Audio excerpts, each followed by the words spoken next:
আসসালামু আলাইকুম, welcome to Mitu's kitchen and cake house. বেশ কয়েকদিন হলো বাসায় একদমই কেক বানানো হয় না, তাই ভাবছি বাসার জন্য একটি কেক বানাই।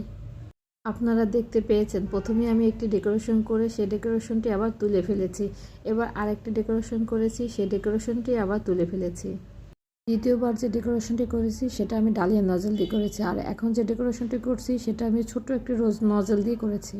ভিডিওটি শেষ পর্যন্ত দেখতে থাকেন। এই কেকটি ডেকোরেশন করতে গিয়ে আমার যে কতগুলো নজল ব্যবহার করা লাগছে। এই ডেকোরেশনটি আবার তুলে নিচ্ছি। এই প্রথমবার আমার এই সমস্যাটা হয়েছে, কোনো ডিজাইনই যেন ভালো লাগছে না, তাই ডেকোরেশন করি আবার তুলে নিই, আবার ডেকোরেশন করি আবারও তুলে নিই। এবার ডেকোরেশন করছি 6B নজল দিয়ে। এই সমস্যাটা হয়েছিল, যে কোনো কেক ডেকোরেশন করার আগে আমরা একটি ডিজাইন পছন্দ করে নিই, আর এই কেকটি ডেকোরেশন করার সময় আমরা কোনো ডিজাইনই পছন্দ করে নিইনি, তাই এই সমস্যাটা আমাদের পড়তে হয়েছিল। লিপ নজল দিয়ে কেকের পাশে আমি একটি বর্ডারের মতো করে দিয়েছিলাম, সেটাও যেন কেন দেখতে ভালো লাগছিল না, তাই আমি ওটা আবার তুলে নিচ্ছি। ওই একই নজল দিয়ে আবার কেকের উপরের দিকে আমি আরেকটি ডিজাইন করে দিচ্ছি। তখন ছোট মেয়ে এসে বলে যে তুমি কি করছো এগুলো। ওর কথা শুনে আমি সে ডিজাইনটা আবার তুলে ফেলছি। এই কেকের ডেকোরেশনটি করতে গিয়ে পুরো মাথা আমার নষ্ট হয়ে যাওয়ার মতো অবস্থা হয়েছে।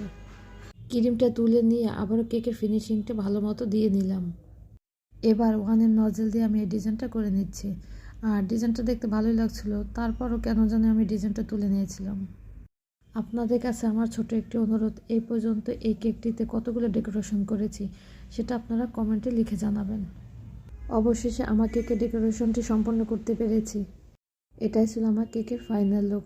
আর কোন ডেকোরেশনটি আপনাদের কাছে বেশি ভালো লেগেছে সেটা কমেন্টে জানাতে পারেন। আজকের মতো এখানে বিদায় নিচ্ছি। আল্লাহ হাফেজ। আসসালামু আলাইকুম।